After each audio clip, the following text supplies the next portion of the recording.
Hey guys, it's Dan and Alyssa from Perceived Paranormal East Coast. We are super excited to introduce this new project to you. We're going to be working on a series of videos, and this is our first episode, so we hope you enjoy. Enjoy.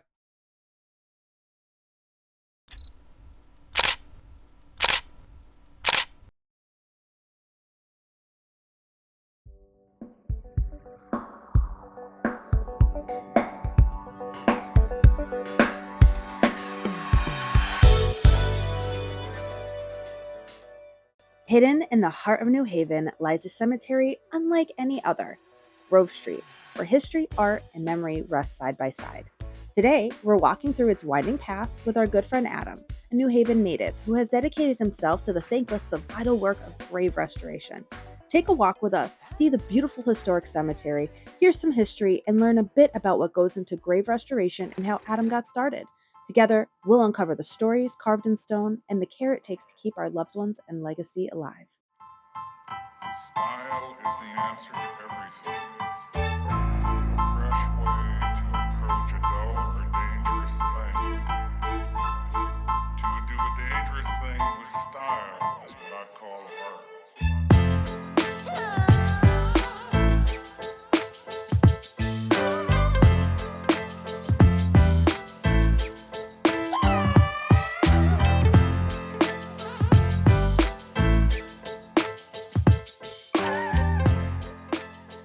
All right. Good morning, Adam.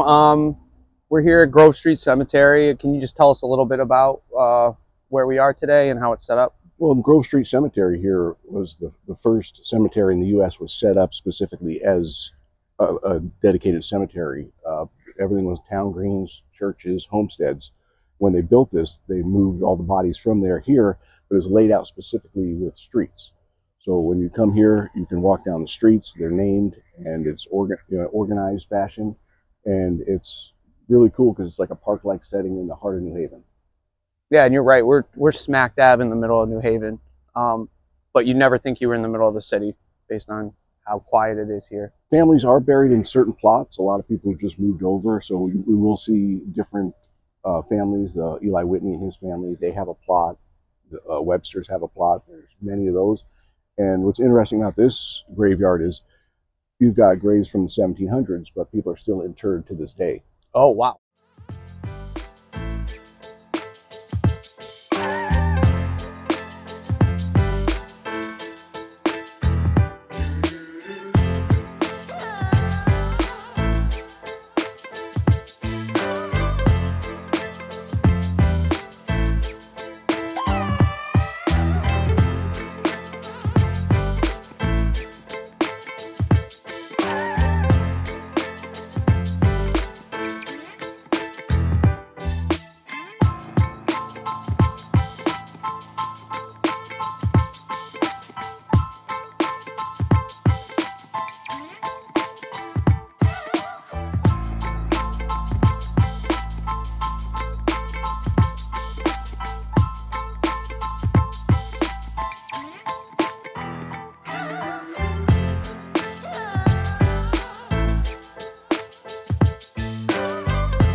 Noah Webster was born in West Hartford, Connecticut, and is best remembered as the creator of the first American dictionary. Often called the father of American education, he believed language was the key to shaping the nation's identity. His American Dictionary of the English Language not only standardized spelling, but also set the foundation for distinct American form of English. Webster was also a teacher, writer, and advocate for public education, leaving a lasting mark on how Americans learn and communicate.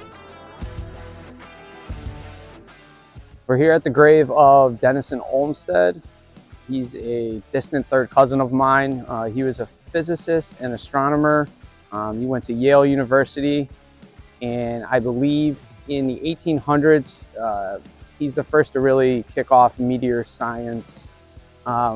He was the first to, I think, observe and record the Leonid meteor shower. So here's where he's buried.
All right, Adam, you think you could tell us a little bit about how you got into rehabbing graves and the remediation of headstones? Well, it was probably about 4 or 5 years ago, and I was, I like to do outdoor stuff, and I would go and explore, and I'd see these old cemeteries, and they'd just be in disarray. Came across Rediscovering History, and they were doing something at the Pink Cemetery, so I went and volunteered with them for a couple of days. It just kind of got the bug, and the way I see it, it's a good way of honoring our forefathers and history, and paying back a little bit. How many headstones or graves do you think you've restored over the past 4 to 5 years? I probably do about 10 a year, so probably Okay. 50. Wow. And some of those you have to touch up, you have to go back, you have to do upkeep on them. So it's not a one and done. Yeah. And do you feel that any of the headstones or graves that you've rehabbed, do you feel like there's maybe something thanking you or some sort of gratitude that you're doing it? I like to think so. And when I work on the graves, I'm by myself, so I talk to them. I describe what their stone looks like. Maybe they never heard it. I tell them a little bit about modern history, things that have happened since their lifetime, and just let them know that they're appreciated and I'm there to help. What is this?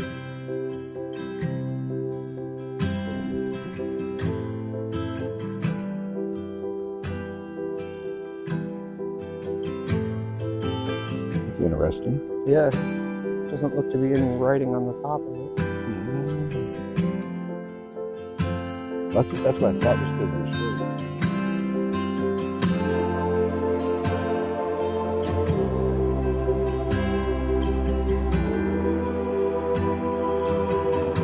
Can you tell us a little bit about some of the symbolism and what this means here?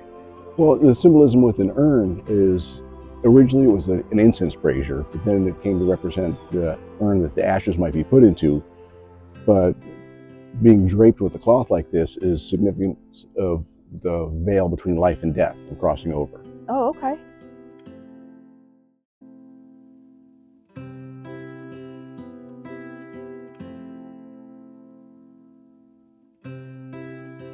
Super excited about this grave here. Did some research and some reading beforehand. Adam gave me some stuff to read as well. This is Alfred Howe Terry. He was a major general in the U.S. Army. Pretty interesting guy since he had no formal military training. Ended up raising the 2nd Infantry in Connecticut. Ended up fighting in the Civil War. And he is the highest ranking military officer buried here at Grove Street Cemetery.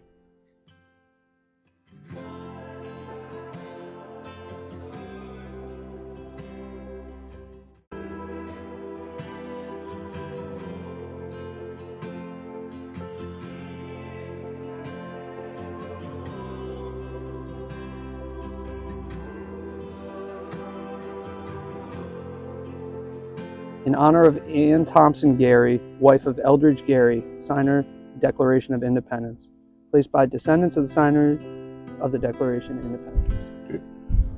One of the places I always like to visit when I come here are these two beautiful statues of the Sphinx right here. I don't know much about them or why they were placed there, but they're just so amazing. I was going to say they're not grave markers, they're just more of an art. That's just it. I don't know exactly why they're here, because there's no set family in between. It's multiple people. Oh yeah.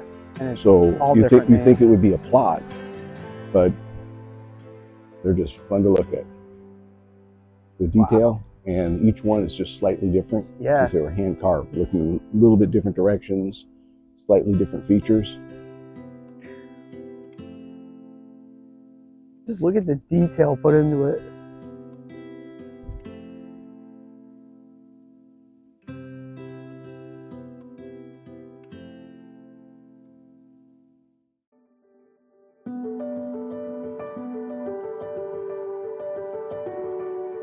Shorter head with wider cheeks. Yeah, fuller lips. And Yep. They're both looking slightly in, so it almost begs to wonder, are they guarding something here, or are they looking at something over there?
William Harry Getzman was an American historian and a Pulitzer and Parkman Prize winner. His work predominantly focused on American expansion into the West, including trailblazers such as Lewis and Clark. He graduated from Yale and taught there from 1955 to 1964. He continued his teaching at the University of Texas in Austin. The statue on this headstone is based on the 1903 sculpture Mountain Man by Frederick Remington. He was a painter and sculptor known for his American Western art.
Looks like you found it.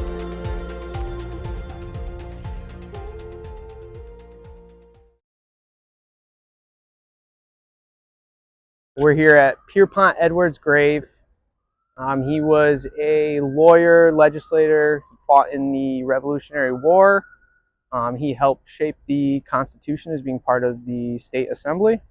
And he was the first Grand Master of the Masons in Connecticut.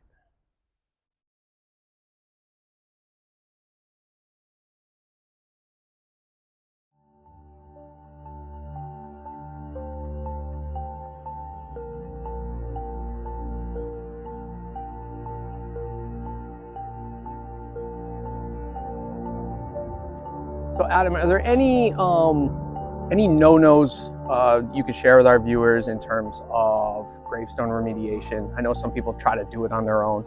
Well, the main thing is don't just go at it and think you're doing a good job without doing the research. Using the wrong tools, using like a wire brush, you're going to damage the stone.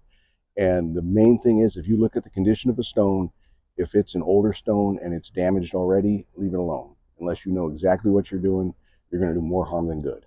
And Adam, if any of our viewers are interested in getting into headstone remediation, how would they go about doing that, or what resources are there? The one resource I would point out to is reach out to that organization, Rediscovering History. They, great wealth of knowledge, and they will point you in the right direction.